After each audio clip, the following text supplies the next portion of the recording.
Hello dear friends, subscribers and guests of my channel. In this video I want to show and tell you how to check locked profile on Instagram. Please put your like, subscribe to my channel and share this video with your friends. And let's get started.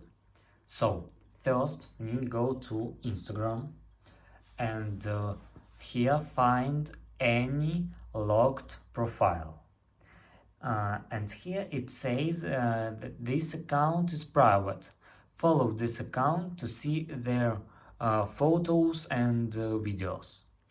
So on here you can see I can tap on this profile icon and see this profile picture, and I can see that here 8 posts, 32 followers and 207 following. But I can't see any of those posts here.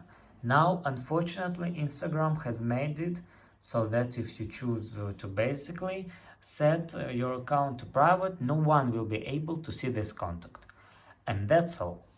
If you enjoyed this video and found it helpful, please put your like, subscribe to my channel and share this video with your friends. Bye bye everyone, see you later.